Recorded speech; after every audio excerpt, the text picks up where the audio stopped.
Hey guys, what's up? I haven't been here in a long time. I think the last time I was here was about 2 or 3 weeks ago. Just wanted to get away from it all. The season didn't end that great, and I didn't want to make a video, not because the Cowboys lost, and I was confident, but I wasn't surprised. I don't think any of us were surprised, but I just wanted to get away from it all for a little while, making videos, all the trash talking on YouTube, and I was so numb about it, I just didn't feel the urge to make a video about it. You know what I'm talking about? So I just kind of let it in and then watched the wild card weekend, which was really fun. But a lot has happened since last time I made a video for the Cowboys. Of course, the running backs coach has been fired, even though that doesn't make any sense to me, because Skip Pete, he's been fired because not having DeMarco Murray for more than half the season doesn't make any sense.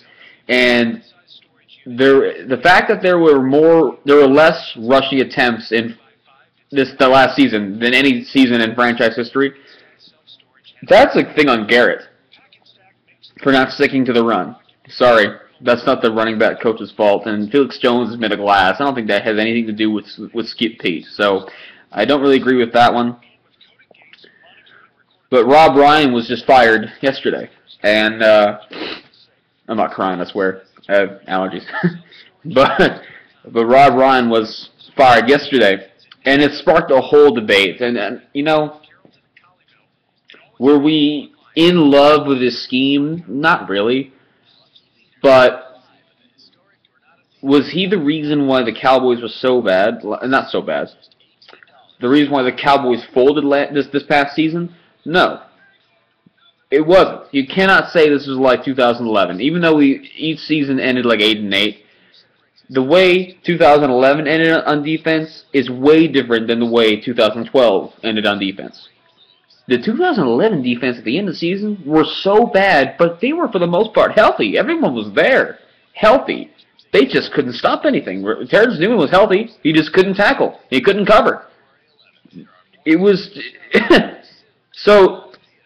If that had ended again where everyone were healthy this past ending of the season, and we did it again, I see a reason for him being fired. But having 5 starters gone, 2 backups gone, you're getting guys off the streets. You don't even know his damn name. You don't know their names. 87. Call him by the number here. You play nose tackle. You play safety. You play linebacker.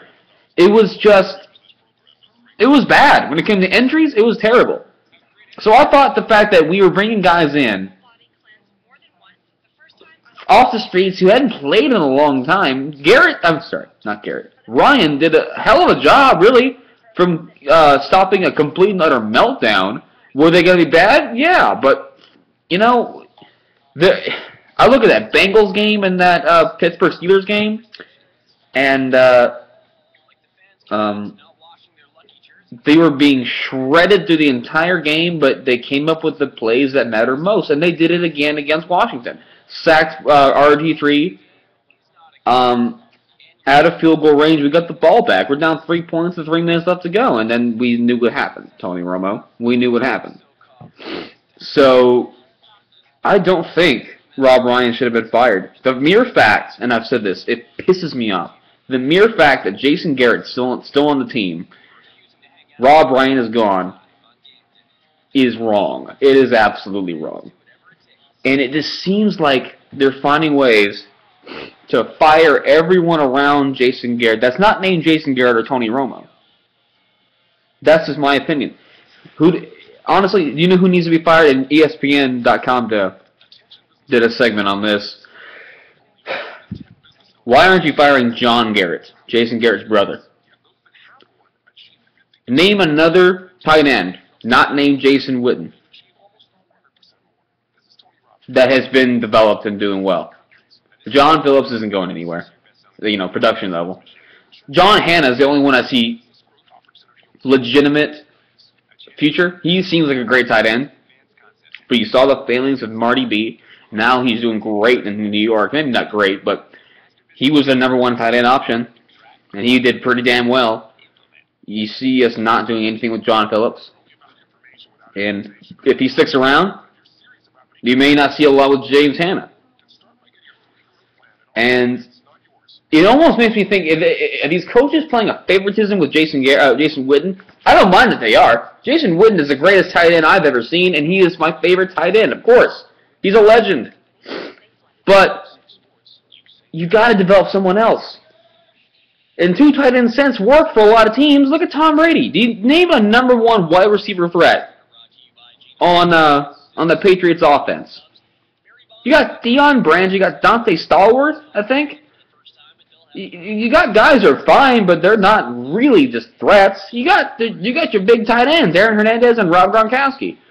Get these two tight ends ready for Tony Romo. You're gonna have a great team because Jason Witten we know is a great tight end, and I think if you get James Hanna going, yeah. But we're getting off subject. I think John Garrett needs to go. You don't have a developed tight end besides Jason Witten. He needs to go.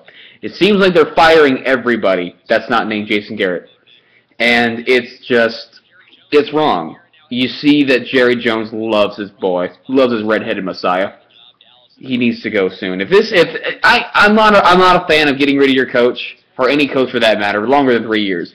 You got to get him set. You got to get him going. You got to get him comfortable with the team comfortable. Not like the Raiders. The Raiders will have 3 head coaches in 3 years. You don't expect to win with that kind of philosophy. So, who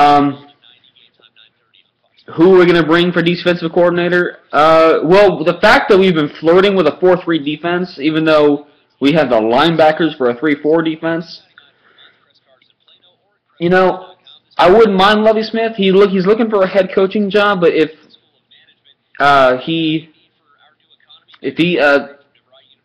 head coaching's gone. There's no way he's getting a head coaching job. If he came in as defensive coordinator, hell yeah, I would love it. Did you see Chicago Bears defense this season? They were pretty damn good.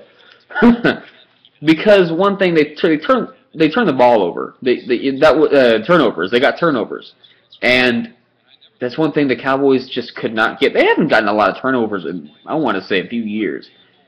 I mean, the past 6 seasons they have not been getting the ball, you know, in turnovers at all. The Cowboys defense just doesn't. I don't know what it is, but and this will be Tony Romo's final year. I'm sorry. If you're going to sign him to any kind of extension, it cannot be Drew Brees money, and it won't be Drew Brees money. But you look at Tony Romo when he's done. I mean, that just the way it ended. It's predictable now. It really is. It's really predictable now. You put the ball in his hands with 3 minutes left to go in the fourth quarter when a game is so important like that. And people, you can't think it's going to change with more money and more faith in him, man. He's just getting older. He's probably going to get more fragile. The dude's going to go downhill, and he has gone downhill. People, what's annoying is all the fans are like, people who are bipolar with Tony Romo, stop it. Either you like him or you don't. Well, hey, he's a bipolar quarterback. Do you blame me for being bipolar when it comes to my opinion with Tony Romo? Come on. He's the reason why we're great, and he's the reason why we go down very quickly. I'm sorry. That's number 9. That's Tony Romo. It's just what it is. When he's great, he's great. When he's terrible, he's god-awful. And Tony Romo supporters are just as bad as Tony Romo haters. I'm neither. I'm right in the middle. But one more season with Jason Garrett and Tony Romo after that, gut it. Gut the fucking team. Sorry. Gut it. I'm sick of the same crap over and over again. So sick of it. Anyways, I'll make another video in a couple weeks. Fuck, I haven't made a 10-minute video in for so long. As you can see, my video making skills has gone down a little bit because I used to make it every week, and I've been kind of terrible at that this year. So I'll try to get back on that in the off-season and next season. So changes are coming in Dallas, and let's just see what happens. Later, guys.